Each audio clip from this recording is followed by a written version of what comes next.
آپ نے پہلی مرتبہ اسلام کے متعلق کب سنا؟ میں اس سوال کا جواب دینے کے لیے آپ کو اپنے بچپن کے بالکل ابتدائی دنوں میں لے چلتی ہوں۔ میرے ایریا میں مسلمان زیادہ تھے، یہ بنگلہ دیشی ایریا بنگلہ تھا دیش میں اور میری مسلمان زیادہ رہائش کے سامنے اب میں فرسٹ فلور پر رہتی تھی۔ میری عمر تقریباً 8 سال تھی۔ میں لیونگ روم کی کھڑکی کے پاس جاتی اور کھڑکی کی دہلیز پر جھک جاتی تھی، جہاں سے مجھے اپنے گھر کے سامنے سڑک کا گراؤنڈ فلور نظر آتا تھا۔ وہاں عارضی طور پر بنائی گئی ایک مسجد تھی۔ اس وقت دراصل وہ ایک کنٹینر تھا، لیکن میں جہاں سے جھک کر دیکھتی تھی وہاں سے مجھے اس مسجد میں نماز کا ایریا نظر آتا تھا اور مجھے یہ بڑا دلکش لگتا تھا۔ میں انہیں اندر جاتے اور جھکتے اور سجدہ کرتے ہوئے دیکھتی تھی۔ بچپن میں مجھے یہ سب دیکھنا بہت اچھا لگتا تھا۔ میں یہ سب دیکھنے کے لیے دن میں چند بار دوڑ کر کھڑکی کے پاس جاتی۔ اسی عمر میں بدقسمتی سے گھر میں حالات بہت برے تھے۔ میرے والدین مسلسل جھگڑتے رہتے تھے، ان میں ہم آہنگی نہیں تھی، ان میں مسلسل بحث اور جھگڑا ہی جاری رہتا تھا۔ اور مجھے وہ دن یاد ہے جب میری والدہ اور والد کے درمیان بہت سخت جھگڑا ہوا اور میں اپنے بیڈ روم میں بھاگی۔ میری عمر تقریباً 8 سال تھی۔ بیڈ روم میں جاتے ہوئے میں نے اپنی والدہ کی شال لے لی۔ وہ ایک خوبصورت ایشین شال تھی جو ان کی ایک پاکستانی کالیگ نے گفٹ کی تھی، دفتر کی کالیگ نے۔ میں نے وہ شال لی اور اس سے زمین پر پھینکا۔ پھر میں نے سجدہ کیا اور خدا سے کہا، مجھے خدا سے یہ کہنا یاد ہے کہ انہیں روک دیں، انہیں جھگڑنے سے روک دیں۔ لیکن اس وقت میں بہت چھوٹی تھی، مجھے ٹھیک سے معلوم نہیں تھا کہ میں کر کیا رہی ہوں۔ بس جو کچھ مسجد میں دیکھا تھا اسی کی میں نقل کر رہی تھی اور مجھے محسوس ہوا کہ خدا میری بات سنے گا۔ اس وقت مجھے ایسا محسوس ہوا تھا کیونکہ یہ ایسا انداز تھا جو خدا سے قریب کرتا تھا۔ یہ اسلام کے حوالے سے یہ میرا سب سے پہلا تجربہ تھا۔ اور پھر 2 سال بعد ایک اور تجربہ ہوا۔ میں 10 سال کی تھی اور اسکول میں پڑھتی تھی۔ میں اسکول سے گھر آئی اور یہ خبر سنی کہ ہماری کلاس کا ایک بچہ جو اسکول سے چھٹی ہونے کے بعد اس وقت کافی مقبول کچھ پلینگ کارڈز خریدنے کے لیے سڑک پر دوڑ رہا تھا کہ ایک بڑے ٹرک نے اسے ٹکر مار دی اور وہ موقع پر ہی دم توڑ گیا۔ اسکول نے اس کے تمام کلاس فیلوز کو خط لکھا اور اس کے 2 دن بعد ہونے والے جنازے میں آنے کی دعوت دی۔ تب میں نے اپنی والدہ سے جانے کی ضد کی۔ اس کلاس میں ہم میں سے کچھ اسٹوڈنٹس غیر مسلم تھے۔ والدہ نے اجازت دے دی اور مجھے لیلا سے کہی ایک بات یاد ہے جو اس وقت میری بیسٹ فرینڈ تھی اور وہ صومالیہ سے تھی۔ میں نے کہا کیا مجھے اسکارف مل سکتا ہے؟ اور اس نے کہا ہاں، اور مجھے ایک اسکارف اس نے دے دیا۔ پھر مجھے ایسٹ لندن کی مسجد میں جانا یاد ہے۔ شاید میں جنازے میں موجود اکیلی غیر مسلمان بچی تھی۔ وہاں میں نے ظہر کی نماز پڑھی، پھر جنازے کی نماز پڑھی۔ مجھے ظہر کی نماز میں سجدہ کرنا اور خدا سے نزدیکی کا وہ احساس پانا یاد ہے جو 2 سال پہلے سجدہ کرتے ہوئے مجھ میں پیدا ہوا تھا، اور یہ اسلام کے حوالے سے میرا دوسرا تجربہ تھا۔ کس بات نے آپ کو اسلام سے قریب کرنا شروع کیا؟ گھر میں حالات بدتر ہو گئے، بلکہ بدترین۔ گھر میں بے پناہ ڈومیسٹک وائلنس تھا۔ میں اس کا جذباتی اور ذہنی اثر لے رہی تھی، اور سبحان اللہ پھر اللہ نے ایک بچی کو مجھ سے ملا دیا۔ وہ سیکنڈری اسکول میں میری کلاس فیلو تھی اور کلاس کی تمام مسلمان لڑکیوں میں سے صرف وہی اسلامی تعلیمات پر عمل کرتی تھی۔ باقی لڑکیاں بہت کلچرل تھیں، لیکن وہ اسلام پر بہت زیادہ عمل کرنے والی تھی، اور وہ بھی گھر میں میری طرح ہی کے تجربے سے گزر رہی تھی۔ لیکن اس کے والدین کے درمیان معاملہ میرے مقابلے میں کہیں زیادہ خراب تھا۔ اس کی والدہ سبحان اللہ گھریلو تشدد کا شکار تھی، انہیں روزانہ مارا جاتا تھا، اور اس کے باوجود وہ پرسکون تھی، وہ امن میں تھی۔ اور مجھے اس سے یہ کہنا یاد ہے کہ تمہارے گھر کے حالات مجھ سے کہیں زیادہ برے ہیں، میں ٹوٹ کر بکھر رہی ہوں لیکن تم سکون میں ہو، یہ سب کیسے ہے؟ تم یہ سب کیسے برداشت کر رہی ہو؟ کیونکہ میں تو اس کا بہت زیادہ اثر لے رہی ہوں۔ تب اس نے کہا تھا کہ یہ میرا ایمان ہے جو مجھے اس پریشانی سے نکالتا ہے۔ تب ظاہر ہے میں مسلمانوں کو جانتی اور سمجھتی تھی، لیکن یہ احساس بھی تھا کہ اسلام بہت بیکورڈ مذہب ہے، اور مجھے اپنی اس فرینڈ سے بہت زیادہ لگاؤ ہو گیا تھا۔ ہم بہت ہی گہری سہیلیاں بن گئی، حالانکہ ہم بالکل مختلف تھیں۔ مطلب میں بہت خود سر اور کریزی تھی، اور لوگوں میں مقبول، اور وہ ماشاءاللہ ایک عملی مسلمان تھی۔ پھر بھی ہم بہت گہری فرینڈز بن گئیں۔ پھر میں نے اسلام پر غور کرنا شروع کر دیا، آرٹیکلز پڑھنا شروع کیے۔ اس وقت ٹیپ والی کیسٹس چلتی تھیں۔ میں نے قرآن کو پڑھنا شروع کیا صرف ایک گستاخانہ وجہ سے، وہ یہ کہ میں چاہتی تھی کہ اسے بچانے کے لیے اس عقیدے میں کوئی خامی تلاش کروں، کیونکہ میں سمجھتی تھی کہ حجاب غلط ہے۔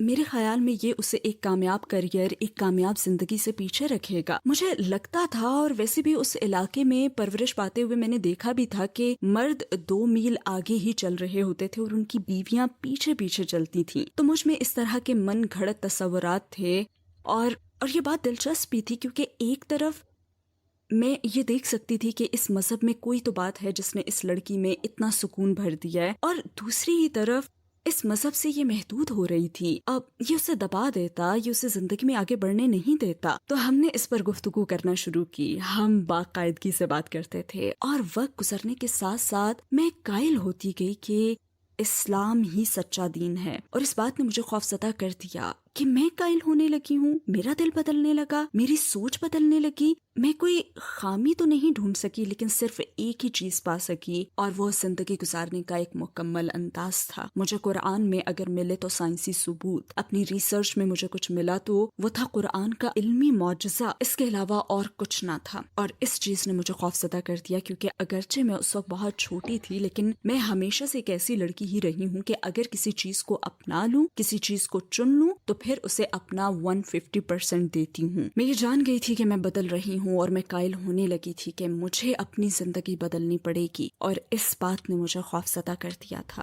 کون سی چیز آپ کو اسلام قبول کرنے سے روکتی رہی اور بالآخر آپ مسلمان کیسے ہوئی؟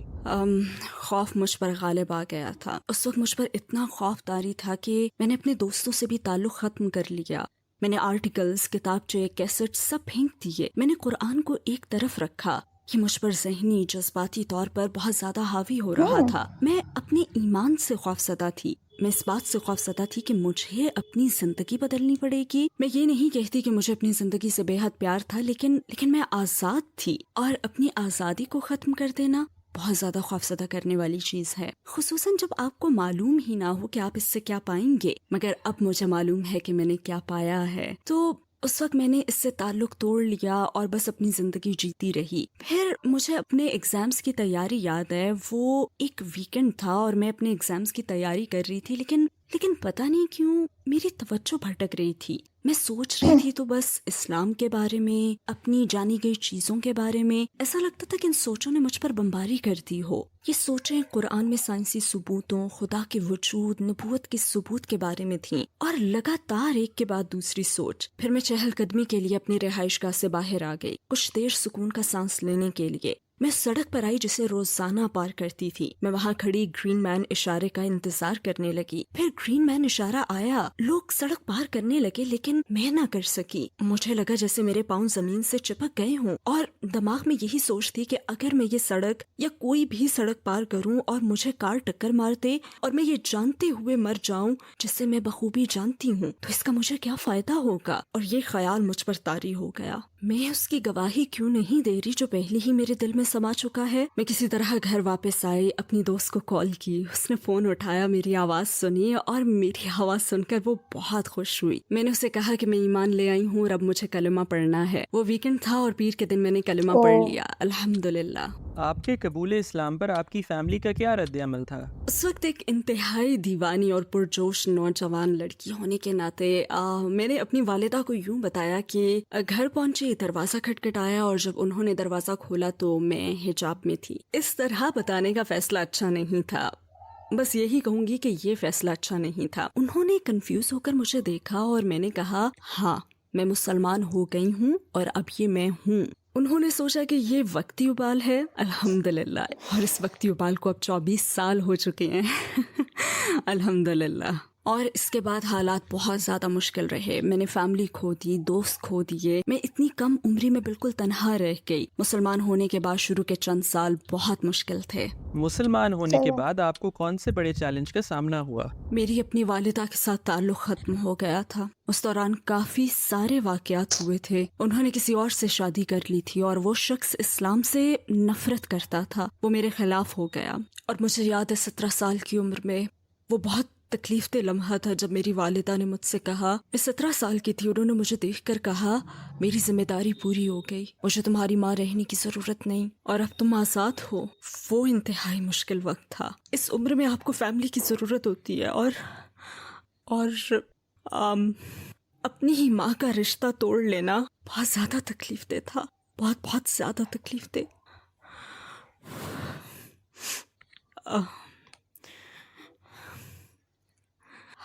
وہ واقعی بہت مشکل تھا. اور پھر اس کے بعد کسی کی مدد کے بغیر خود اپنا خیال رکھنا، اتنی کم عمری میں جاب تلاش کرنا، تنہا رہنا، اور اس وقت میں ایسی بے شمار دوسری مشکلات سے میں گزری جو بالکل ذاتی نوعیت کی تھیں، اور فیملی کی سپورٹ کے بغیر یہ سب انتہائی مشکل تھا۔ ہوتا ہے میں بہن۔ تنہا جی رہی تھی۔ میں نے ایک مخصوص گروپ کے ذریعے اسلام قبول کیا تھا، ایک اسلامی گروپ کے ذریعے، جسے بعد میں نے چھوڑ دیا، اور پھر میں بالآخر دوسری انتہا پر چلی گئی۔ یوں ایک انتہا سے دوسری انتہا پر جاتی رہی۔ اگرچہ یہ سب کچھ میری فیملی کے ساتھ ہو رہا تھا، لیکن میں نہ جان سکی کہ میرا تعلق کہاں سے ہے، اور میں نئی بھی تھی۔ مذہب کی منتقلی، شناخت کے مسائل جن سے آپ بطور نو مسلم گزرتے ہیں، تو مجھے اپنی فیملی نے قبول نہیں کیا۔ بس ایک اسلامی گروپ سے دوسرے اسلامی گروپ میں گئی، دونوں طرح کی انتہاؤں کے درمیان ڈولتی رہی، لیکن میں یہ نہیں جان سکی کہ میرا تعلق کہاں صحیح سے بات۔ ہے۔ میں بے پناہ تنہائی کا شکار تھی، اور اس نے مجھے بیمار کر دیا۔ پھر میں نے ہسپتال سے اپنی والدہ کو کال کی اور ان سے کہا کہ پلیز آئیں اور مجھے اپنے ساتھ گھر لے جائیں۔ میں نے اسلام پر عمل کرنا بھی روک دیا، اپنا حجاب اتار دیا، نماز پڑھنا چھوڑ دی۔ میں نے مسلم کمیونٹی سے خود کو دور کر لیا، لیکن میں تب بھی اپنے ایمان پر قائم تھی، اور شاید اس کی وجہ یہ تھی کہ میں عقلی طور پر قائل ہونے کے بعد مسلمان ہوئی تھی، اور اس کی وجہ بس یہی تھی کہ وہ آزمائشیں میری برداشت سے باہر ہو گئی تھیں۔ آپ نے اسلام پر دوبارہ عمل کیسے شروع کیا؟ السلام علیکم بھائی اور بہنوں، ہمیں اندازہ ہے کہ اس ویڈیو سمیت ہمارے 80% ناظرین ہمارے چینل پر سبسکرائب نہیں ہیں۔ جیسا کہ آپ جانتے ہیں، ہم ایک فلاحی تنظیم ہیں اور ہماری ویڈیوز پر اشتہارات غیر فعال ہیں۔ ٹورڈز اٹرنیٹی صرف ایک یوٹیوب چینل ہی نہیں بلکہ ایک مدرسہ بھی ہے۔ یہاں ہم خود کو اور نوجوانوں کو اسلامی تعلیم سے آراستہ کرنے کی کوشش کرتے ہیں، لہٰذا ہمارے اس مطالبے کا واحد مقصد حق کو پھیلانا ہے۔ ہو سکتا ہے یہ بظاہر ایک چھوٹا سا عمل لگے، لیکن انشاءاللہ یہ ہمیں لاکھوں لوگوں تک پہنچنے میں مدد دے گا۔ آئیے اب لائک اور سبسکرائب کے بٹنز پر کلک کریں اور ساتھ مل کر ٹورڈز اٹرنیٹی کا سفر کریں۔ آپ نے اسلام پر دوبارہ عمل کیسے شروع کیا؟ مجھے بالآخر جاب مل گئی اور دوبارہ گھر چھوڑ دیا۔ میں اپنی زندگی کے دن رات گزارتی رہی، آخر میں آزاد تھی۔ مجھے ان تمام مسائل سے نہیں نمٹنا پڑا جن کا مجھے بطور نو مسلم سامنا تھا، لیکن جیسے مجھ میں ایک خلا تھا، ایک خالی پن تھا، اور ہمیشہ ایسے لگتا تھا جیسے کسی چیز کی کمی ہے۔ اور پھر اسی طرح میں نے 2 سال گزار دیے، مگر پھر یہ خالی پن حد سے بڑھ گیا، اور مجھے اس کی وجہ معلوم تھی، کیونکہ میں ایسی زندگی گزار رہی تھی جو میرے ایمان سے ہم آہنگ نہیں تھی۔ لہٰذا میں نے آہستہ آہستہ اسلام کی طرف واپس آنا شروع کیا، اور مجھے یاد ہے لوگ کہتے ہیں کہ کلمہ پڑھنا ان کی زندگی کا سب سے خوبصورت لمحہ تھا، لیکن اللہ سے دوبارہ رشتہ جوڑنا اور اسلام کی طرف دوبارہ آنا کسی گروپ کے دباؤ کے بغیر یا کسی کے یہ کہے بغیر کہ تمہیں یہ سب کرنا پڑے گا، یہ حلال ہے، یہ حرام ہے، تم یہ کام غلط کر رہی ہو، نہیں، فطری طور پر اسلام کی طرف پلٹنا، اپنے اور اپنے رب کے درمیان دوبارہ سے سفر طے کرنا، یہ واقعی خوبصورت انتہائی میٹھا احساس تھا۔ مجھے یاد ہے کہ میں ہر روز قرآن کا ایک صفحہ انگلش میں پڑھتی تھی۔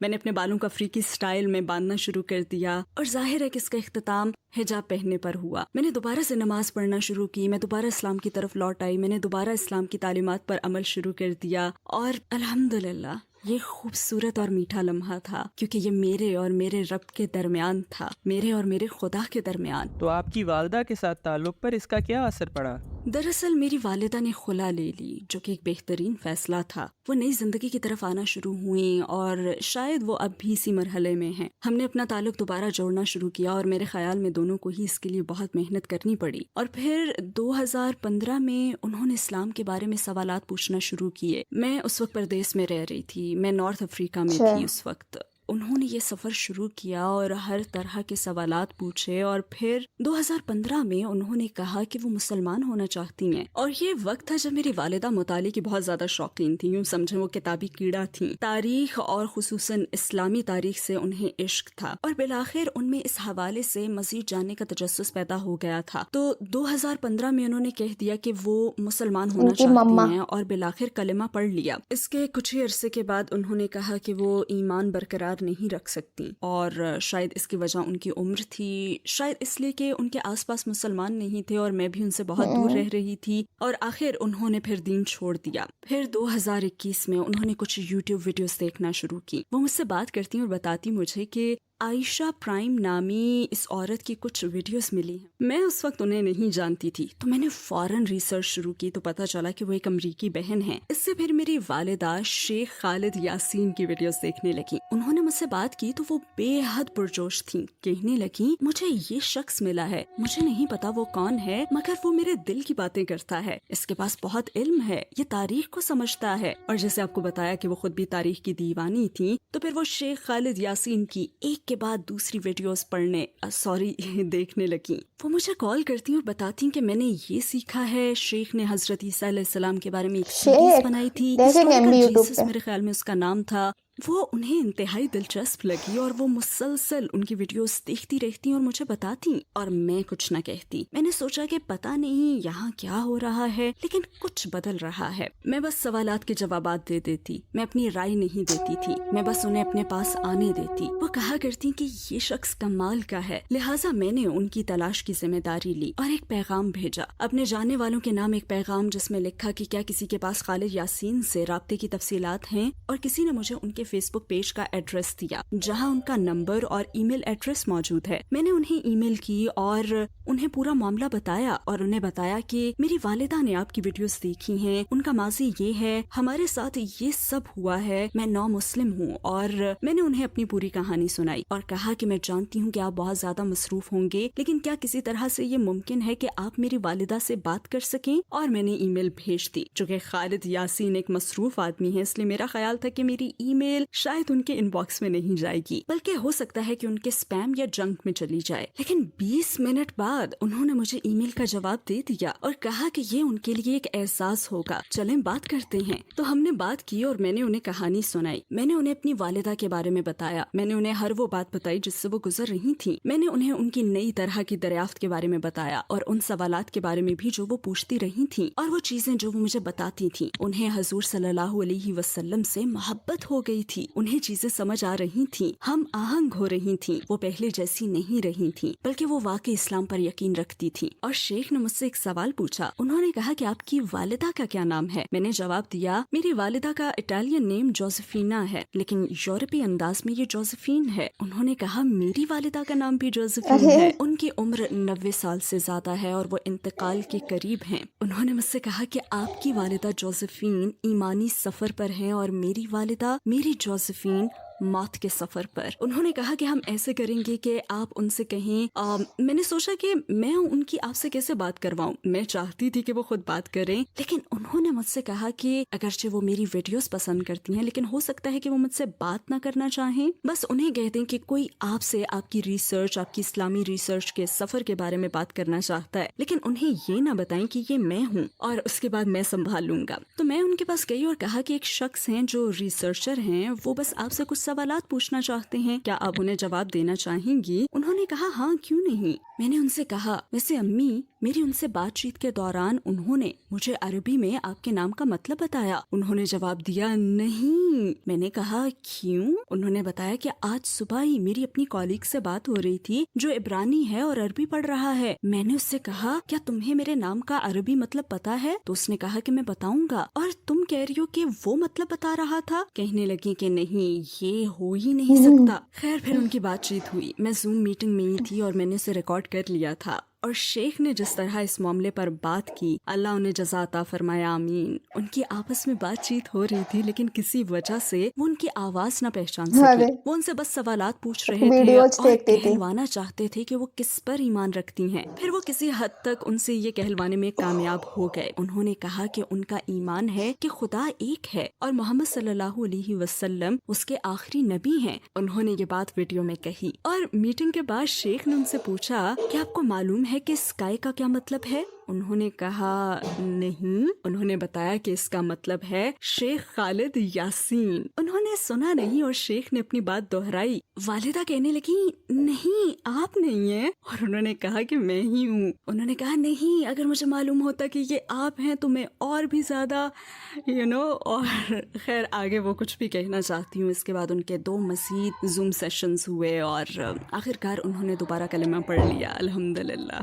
کیا مسلمان ہونے اور حجاب پہننے سے آپ کی آزادی چھن گئی ہے؟ اسلام قبول کرنے کے بعد مجھے میری آزادی مل گئی ہے, کیونکہ آزادی لوگوں کی کھڑی کی گئی رکاوٹوں کو دور کرنے کا نام ہے. جب آپ پوری طرح سے اپنے خالق سے اور اپنے مقصد سے جڑ جاتے ہیں تو آپ دوسروں کے لیے نہیں بلکہ اس کے لیے جیتے ہیں, اور یہی حقیقی آزادی ہے. ٹھیک ہے میں اب حجاب پہن رہی ہوں اور مجھے اپنے رب کے کچھ خاص احکام کو بھی ماننا پڑتا ہے, لیکن میں آزاد ہوں کیونکہ میرے فیصلے, میری پسند ناپسند, کہاں جانا ہے, کیا کرنا ہے اور کیا نہیں کرنا, یہ سب کچھ میرے ایک خالق و مالک کے لیے ہے، یہ ان لوگوں کے لیے نہیں جو میری طرح زندگی کے سفر پر ہیں۔ تو ہاں، میں آزاد ہوں۔ لیکن کچھ غیر مسلم کہتے ہیں نہیں، تم خود کو دھوکہ دے رہی ہو، آزاد تو ہم ہیں۔ نہیں، کیونکہ وہ کسی نہ کسی چیز کے غلام ہیں۔ کوئی طاقت ہم سے سارے کام کرواتی ہے، ہر کام کے پیچھے کوئی مقصد ہوتا ہے۔ ہم سب صبح بستر کیوں چھوڑتے ہیں؟ اس کی وجہ فیملی ہو سکتی ہے، جاب ہو سکتی ہے، اس کی وجہ دولت کی ہوس ہو سکتی ہے،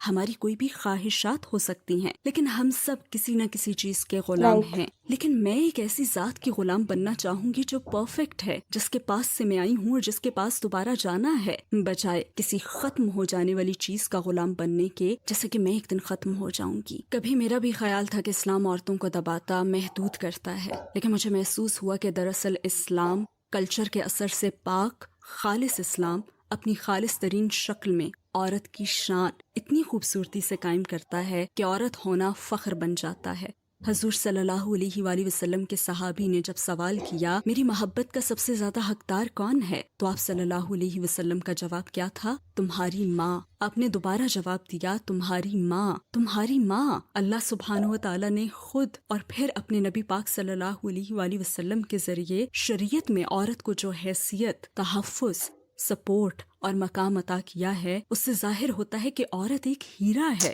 سچا اور حقیقی ہیرا۔ جب میں سوچتی ہوں کہ اگر اللہ سبحانہ و تعالیٰ کی طرف سے مجھے ہدایت نہ ملتی تو آج میں کہاں ہوتی، اگر زندہ ہوتی تو بے نام و نشان ہوتی۔ نیند سے جاگنا مجھے سمجھاتا ہے کہ میری زندگی کا مقصد ہے، میرے وجود کی اہمیت ہے، اور اسی سے میں اپنی قدر و قیمت کو اپنے رب کے ساتھ جوڑتی ہوں۔ ایسا کرتے ہوئے مجھے ادراک اور احساس ہوتا ہے کہ اسلام میں عورت آزاد ہے، اسے عزت، سپورٹ، تحفظ حاصل ہے اور اسے ایک اعلیٰ حیثیت دی گئی ہے۔ اگر آپ کو دنیا کے تمام غیر مسلموں سے بات کرنے کا موقع ملے تو آپ انہیں 1 منٹ میں کیا کہیں گی؟ میں انہیں بتاؤں گی کہ روزمرہ کی زندگی کے پیچھے کوئی مقصد ضرور ہے، یہ معمول کی زندگی ہی سب کچھ نہیں ہے، اور اگر آپ کے خیال میں یہی سب کچھ ہے تو پھر ہر ایک کے سامنے ایک افسوسناک ترین نتیجہ آئے گا، کیونکہ یہ زندگی ایک رولر کوسٹر ہے، یہ آزمائشوں، مصیبتوں، مشکلوں سے بھرپور ہے، یہ ناانصافی، افسردگی سے بھری ہوئی ہے۔ تو اگر یہی سب کچھ ہے تو پھر ہمیں کیوں پیدا کیا گیا؟ میں انہیں اس پر سوچنے کی دعوت دوں گی، میں انہیں زندگی کے گول چکر پر غور کرنے کا کہوں گی، ایک پھول کی مثال سے کہ کیسے وہ پھول ایک